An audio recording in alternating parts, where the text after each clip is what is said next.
स्वातंत्र्यवीर विनायक दामोदर सावरकर यांच्या जयंतीनिमित्त प्रमुख वक्ते अभिनेते योगेश सोमण यांचे सावरकर आणि हिंदुत्व या विषयावर विशेष व्याख्यान आयोजित करण्यात आले होते। हे आयोजन महाराष्ट्र नवनिर्माण सेनेचे जिल्हाध्यक्ष अंकुशभाऊ पवार तसेच प्रभाग क्रमांक 13च्या नगरसेविका मयुरी अंकुश पवार यांच्या वतीने करण्यात आले।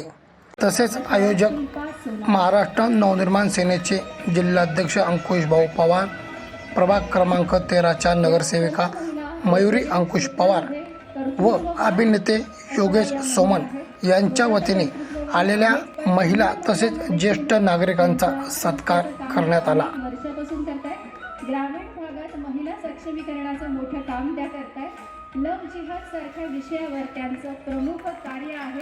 टाळ्यांनी आपण त्यांचा सन्मान करूया। विनंत्यांना आपण नाशिककर वेगवेगळ्या कार्यक्रम, नाविन्यपूर्ण असे कार्यक्रम प्रत्येक सणाला त्या सादर करत असतात। महिलांना त्यांचं विश्व हे अधिक आनंदी करण्यासाठी ते वेगवेगळे उपक्रम राबवत असतात। अशा रुक्मिणीताई जोशी सेवाभावी संस्था प्रबोधन सेवाभावी संस्थेच्या त्या अध्यक्ष आहेत। अनेक महिलांना रोजगार मिळवून देण्याचं काम त्या करतात। अनेक महिलांसाठी उपक्रम त्या घेत असतात, नाविन्यपूर्ण उपक्रम। त्यामुळे तुम्ही आम्हाला महत्त्वाचे आहातच फोटोमध्ये। साक्षी गणेश मंडळ आणि तेजोमय हिंदुत्व यांच्यातर्फे सावरकर जयंतीनिमित्त आपण दरवर्षी हा कार्यक्रम घेत असतो। या कार्यक्रमाच्या नावातच तेजोमय हिंदुत्व आलेलं आहे। तर आपल्या हिंदुत्वाची तेज हे सर्व बाजूने पसरावे। बाल अवस्थेतल्या मुलांपासून ते वयोवृद्धांपर्यंत तेजोमय हिंदुत्वाची ही जी संकल्पना आज काळानुसार मागे पडत चालली आहे, त्याला एक उजाळा देण्यात यावा याच्यासाठी आम्ही प्रयत्न करत असतो।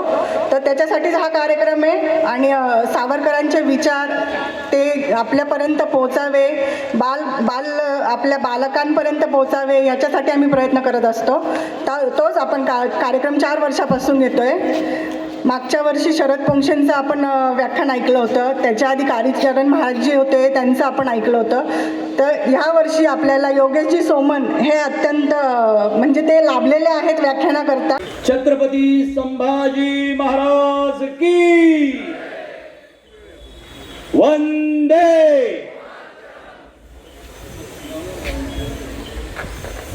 स्वातंत्र्यवीर सावरकरांच्या कार्याने, स्पर्शाने, तत्वाने, विचाराने पवित्र झालेल्या पुण्यभूमी नाशिककर स्वातंत्र्यवीर सावरकर अभ्यासक, प्रेमी बंधू भगिनी,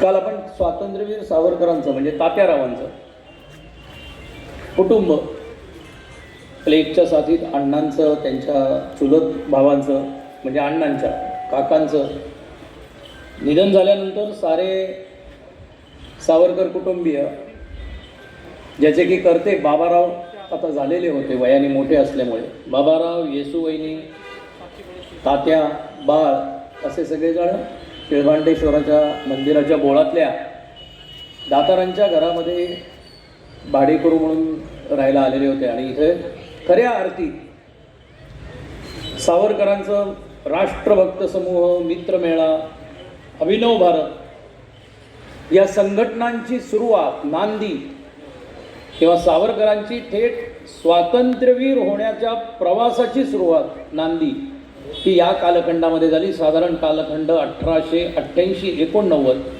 ते 1906 लंडनला जाईस्तोवरच्या कालखंडामधल्या काही गोष्टींचा, प्रसंगांचा आपण आज परामर्श घेणार आहोत।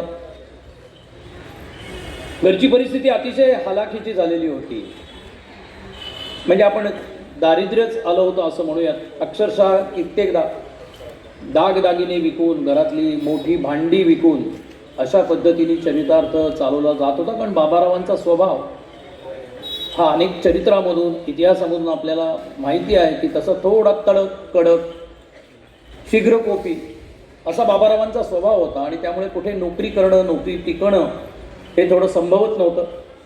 काही जुनी येणी यायची असायची, कुळामध्ये जिथे शेत कसायला दिलेलं होतं त्यांच्याकडून काही धान्य यायचं, पण तेही बरेचदा फसवलं जायचं.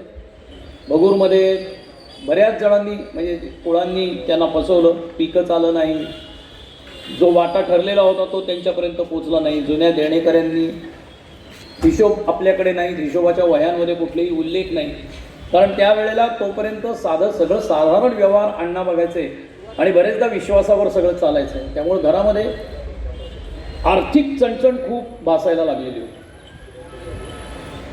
आणि त्यामुळे सावरकरांच्या तात्यांच्या शिक्षणाचा भार हा बराचसा, मी म्हणलो तसं, अक्षरशः दागिने विकून आणि शिष्यवृत्तीवरती.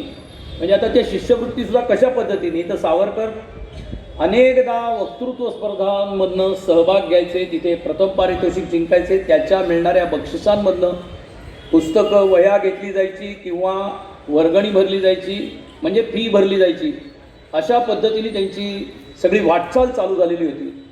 या व्याख्यानाला दुसऱ्या दिवशीही नागरिकांनी मोठा प्रतिसाद देत हे व्याख्यान ऐकण्यासाठी मोठी गर्दी केली होती. अमर सोळंके, B7 न्यूज, नाशिक.